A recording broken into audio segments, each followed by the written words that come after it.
बड़ी खबर भोपाल से है, जहां सौरभ का साथी चेतन भी लोकायुक्त की हिरासत में है। जहां चेतन गौर को लोकायुक्त पुलिस कार्यालय लेकर पहुंची है। सौरभ की निशानदेही पर चेतन मिला और चेतन को अरेरा कॉलोनी से हिरासत में ले लिया गया है। बड़ी खबर, बड़ी जानकारी भोपाल से आपको बता रहे हैं, जहां चेतन गौर जो कि आरटीओ के पूर्व कांस्टेबल सौरभ शर्मा का दोस्त है और जिसकी कार से 52 किलो सोना और बड़ी मात्रा में एक बड़ी खेप कैश की मिली थी। लगभग 11 करोड़ रुपए कैश मिले थे। सौरभ शर्मा की गिरफ्तारी के कुछ ही समय बाद चेतन गौर को भी गिरफ्तार कर लिया गया है। लोकायुक्त पुलिस कार्यालय उसे लेकर पहुंची है और पूछताछ की जा रही है। बड़ी खबर, बड़ी जानकारी राजधानी भोपाल से आपको बता रहे हैं, जहां सौरभ शर्मा का दोस्त चेतन गौर भी लोकायुक्त पुलिस ने चेतन गौर को भी गिरफ्तार कर लिया है। सौरभ शर्मा की निशानदेही पर चेतन गौर को भी गिरफ्तार किया गया है। सूत्रों के मुताबिक चेतन गौर को अरेरा कॉलोनी से हिरासत में लिया गया है। लोकायुक्त पुलिस उसे कार्यालय लेकर पहुंची है। पूछताछ सौरभ शर्मा के साथ ही अब चेतन गौर से भी की जाएगी और पूछताछ में कई बड़े खुलासे हो सकते हैं। चलिए, ज्यादा जानकारी के लिए हमारे साथ मनोज राठौर जी भोपाल से हमारे संवाददाता जुड़े हुए हैं। मनोज जी, सौरभ के बाद अब चेतन गौर भी हिरासत में, क्या अपडेट है? जी बिल्कुल, जो है चेतन सिंह गौर, जो कि गौरव का दाहिना हाथ कहा जाता था, यानी वो सबसे बड़ा राजदार था, जिसकी कार से आईटी को जो है स्थानीय पुलिस की मदद से 52 किलो सोना के साथ 10 करोड़ की जो राशि थी वो बरामद की गई थी। ऐसे में चेतन सिंह को इसलिए भी हिरासत में लिया गया ताकि सौरभ से उसका आमना सामना कराया जा सके, क्योंकि चेतन के नाम पर चाहे वो स्कूल के अंदर उसका नाम हो या फिर दूसरी प्रॉपर्टी में उसका नाम हो या उसका जो ऑफिस स्कूल के नाम पर अरेरा कॉलोनी में खोल के रखा था या वो प्रॉपर्टी हो, या अलग जबलपुर के अलावा ग्वालियर और रायपुर के साथ दुबई में जो प्रॉपर्टी बताई जा रही है उससे कोई कनेक्शन हो, इसलिए उसे हिरासत में लेकर पूछताछ की जा रही है। सौरभ शर्मा के जो सवाल किए गए, उनसे जो जवाब अभी तक लोकायुक्त की टीम को मिला, उन्हीं सवालों को आगे बढ़ाते हुए चेतन के कनेक्शन को कहीं ना कहीं खंगाला जा रहा है। चेतन के सामने सौरभ से पूछा जा रहा है कि जो उसने जवाब दिए हैं उसमें चेतन सिंह का नाम सामने आ रहा है। ऐसे में चेतन सिंह के पास यदि उसके नाम पर जो प्रॉपर्टी थी तो क्या वो प्रॉपर्टी उसने कहां से और किसके पैसे से खरीदी, या जो दस्तावेज है उनमें कितनी सच्चाई है।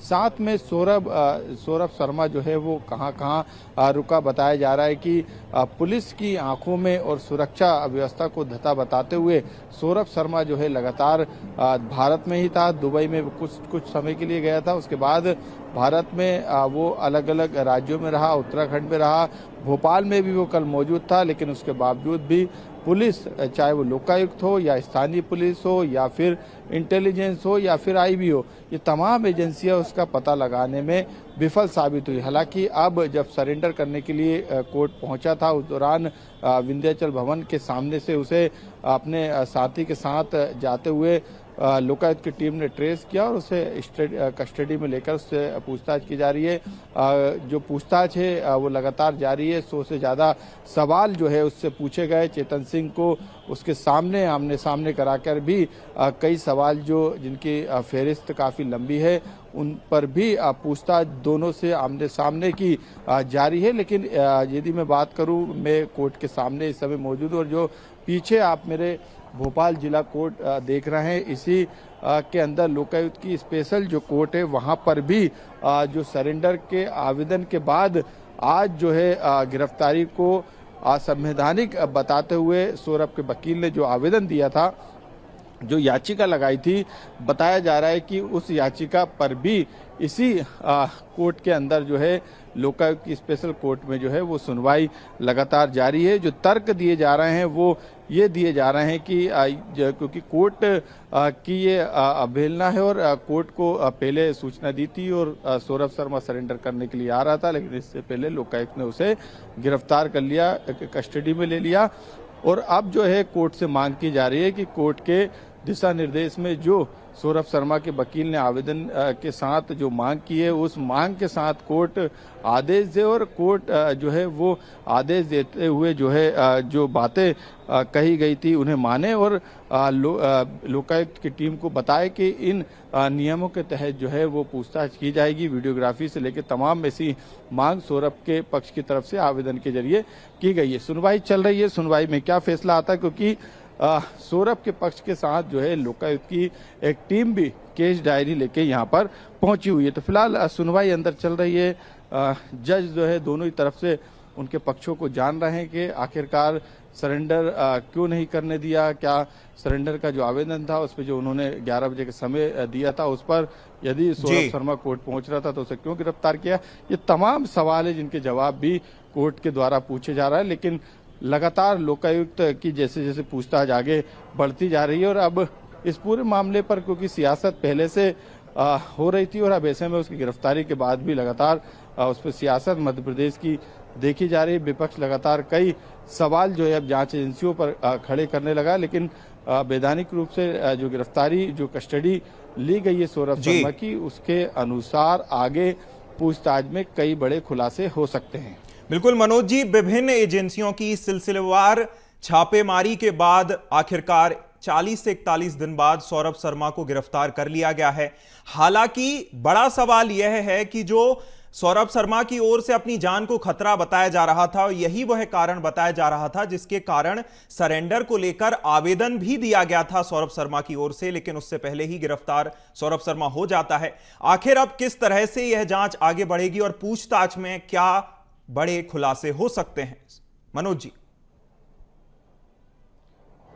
बिल्कुल, क्योंकि लोकायुक्त ने जो केस दर्ज किया है वो भ्रष्टाचार अधिनियम के तहत दर्ज किया है, आय से अधिक संपत्ति के तहत दर्ज किया है, तो उसी के दायरे के आसपास ये पूछताछ की जाएगी। जो छापे में जो दस्तावेज मिले हैं प्रॉपर्टी के, उसके संबंध में ब्यौरा लिया जाएगा। जो एक बंगला था रेरा कॉलोनी में, इसके अलावा जो एक उसका ऑफिस था उसके बारे में जानकारी ली जाएगी। इसके साथ जो एक स्कूल उसके द्वारा बनाया गया था उस प्रॉपर्टी के बारे में भी पूछा जाएगा और पूछा ये भी जाएगा कि जो चेतन सिंह है जिसके पास से के नाम पर कार थी उसका आखिरकार क्या कनेक्शन है। लेकिन पूछताछ का दौर लोकायुक्त तक सीमित नहीं रहेगा यहाँ पे। इसके अलावा भी यदि आज कोर्ट में पेश किया जाता है सौरभ शर्मा तो उसे रिमांड पर लेगी लोकायुक्त और रिमांड पर लेने के बाद उससे आगे की पूछताछ की जाएगी, क्योंकि ये एक दिन की पूछताछ नहीं रहेगी, इसमें हफ्ते भर की पूछताछ संभवतः समय लगेगा। लेकिन ये पूछताछ लोकायुक्त के बाद भी जारी रहेगी, यानी ईडी भी उन सवालों का जवाब जानना चाहेगी सौरभ शर्मा से, जो कि अभी तक उसका खुलासा नहीं हो पाया, क्योंकि सौरभ शर्मा की मौजूदगी उसके लिए जरूरी थी। तमाम दस्तावेज ईडी ने भी जब्त किए हैं, भोपाल ही नहीं ग्वालियर जबलपुर के साथ कई जगहों पर छापेमार कार्रवाई करके कई दस्तावेज प्रॉपर्टी से जुड़े बरामद किए थे। लॉकर से केस बरामद किया था, लॉकर्स को बैंक लॉकर्स को सील किया गया था। ऐसे में ईडी भी आने वाले समय में रिमांड लेकर जब खत्म हो जाएगा लोकायुक्त का तो उसके बाद ईडी भी रिमांड लेकर पूछताछ करेगी। इसके अलावा एक कड़ी और भी है, महत्वपूर्ण कड़ी, जो कि चेतन सिंह की कार से जुड़ी है, जिसमें 52 किलो सोना और 10 करोड़ की नगद यानी केस जो बरामद हुआ था उस संबंध में आयकर भी पूछताछ करेगी। तो अभी सौरभ शर्मा के लिए पूछताछ का दौर जो है वो लंबा चलेगा। कई बड़े खुलासे होंगे, कई रसूखदार के नाम सामने आएंगे कि आखिरकार इतनी बड़ी राशि का, करोड़ों की राशि का मैनेजमेंट जो है वो सौरभ शर्मा किस तरीके से कर रहा था। बड़े लोगों के, जिनमें कई नेताओं के भी नाम सामने आए, आरोप के तौर पे नाम सामने आए और ये तक कहा गया कि ईडी के पास जो डायरी है उसमें कई नाम शामिल है और पूरा लेखा जोखा उसमें दिया गया है। ऐसे में उससे क्या कनेक्शन है, इस बारे में भी पूछताछ की जाएगी। और जैसे जैसे ये पूछताछ बढ़ेगी, वैसे वैसे कई बड़े सवाल भी जन्म लेंगे और साथ में कई बड़े खुलासे भी हो सकते हैं। बिल्कुल मनोज जी, सौरभ शर्मा हो या चेतन गौर, दोनों की राह आगे आसान नहीं रहने वाली है। विभिन्न एजेंसियों की रडार पर दोनों रहे हैं और आगे पूछताछ के बाद और जांच के बाद ही क्या अहम खुलासे होते हैं, यह तो जांच में ही पता चलेगा। तमाम जानकारी के लिए बहुत शुक्रिया मनोज जी।